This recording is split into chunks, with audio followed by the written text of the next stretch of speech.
Suratul Maidah ayat ke-110. A'udzu billahi minasyaitonir rajim. Bismillahirrahmanirrahim. Idz qala Allahu, ingat ya Muhammad. Idz qala samang-samang sakola ngadawuh Allahu Gusti Allah saur Allah. Kasaha ka Nabi Isa, ya Isa bana Maryam, hei Isa ibnu Maryam. Tegasna Nabi Isa putrana Maryam. Adkuru kudu ingat anjeun nikmati kana naon perkara nikmati kami alaika nutos dianugerahkeun ka anjeun. Wa ala walidatika jeung ka inung anjeun tegasna Siti Maryam.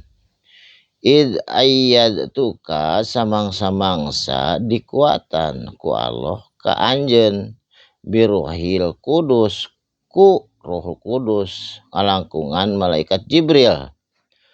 Tukalimun nasa jeung anjeun tiasa nyarios annasa ka jama-jama. Nyariosna iraha fil mahdi dina buyan ibu atawa dina aisan waktu orok. Wal kahla jeung samang-samangsa dewasa oge sami pinter nyarios capetang Nabi Isa mah. Wa id alam tuka jeung samang-samangsa alam tuka diajarkeun ku kaula ka anjeun saur Allah. Naon alkitaba kana kitab tegasna baca tulis. Nabi Isa mah pinter baca, pinter tulis, capetang. Wal hikmata jeung rupa-rupa hikmah alias hukum-hukum ti Allah komplit aya dina Injil. Wa Taurata jeung kitab Taurat. Jadi Nabi Isa mah belajar heula Taurat, paham heula Taurat. Wal Injila tuluy ka diteraskeun kana belajar Injil. Pinter Taurat, pinter Injil Nabi Isa mah. Wa id takhluqu jeung inget sama samang-samangsa ngabentuk, membentuk naon Nabi Isa minatini tina taneuh anu biye kahayati seperti bentuk toiri manuk. Jadi nyen mamanukan tina taneuh percis manuk. Pinter Nabi Isa biidzni kalayan idin Allah. Tuluy patangfuhu tuluy ditiup ku Nabi Isa pihak kana eta patung manuk nu alit.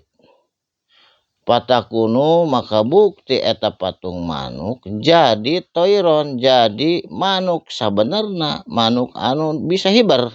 Nah, eta kalayan biidni kalayan idin Allah. Watu berisu jeung nyageurkeun Nabi Isa nyabeurkeun naon ka jalma-jalma waktu harita ak maha ka jalma anu lolong ti kudrat. Lolong tina ti lahir tapi tiasa cager ku Nabi Isa alhamdulillah waktu harita. Wa abroso jeung nyageurkeun penyakit kusta borok Jawa anu lalgok tiasa sembuh sapada harita. Herang deui siga teu aya tilas-tilasna bodas. Biidni kalayan idin kami saur Allah. Wa itu khriju jeung samang-samangsa ngaluarkeun naon al mauta anu maut. Jadi aya kuburan tos 4000 tahun, kuburan Nabi Sambinun teh tos 4000 tahun peryogi eta rasiah diterangkeun ku Nabi Sambinun, dibongkar dihirupkeun deui ditaros maot we deui. Eta teh kumaha biidni kalayan izin kami saur Allah kakuasaan. Wa idza kafaftu jeung ingat samang-samangsa nahan naon serangan ti Bani Israil waktu sarita angka ka anjeun idza ji'tahum samang-samangsa Nabi Isa ji'tahum dong ka Bani Israil bil bayinati kalayan nyana keterangan anu jelas. Faqala nyarita ye Bani Israil alladzina kafaru tegasna jama-jama anu kafir minhum di antara manehnana in hada illa sihrun mubin. Ari ieu malain mukjizat cenah ieu mah illa sihrun mubin kajaba ieu mah ku sihir mubin anu nyata tuh kafir mah kitu. Wa id auhaitu jeung inget samang-samangsa auhaitu kami ngilhamkeun ka saha ila hawariyina ka kaum hawariyin. Kaum hawariyin teh nyaeta eta teh kaumna murid Nabi Isa anu 12 anu satya ka Nabi Isa. Aminu kana yen sanyana anjeun kabeh kudu iman ka sabi ka kaula saur Allah ka kami. Wa birusuli jeung ka pirang-pirang utusan kami kudu iman anjeun.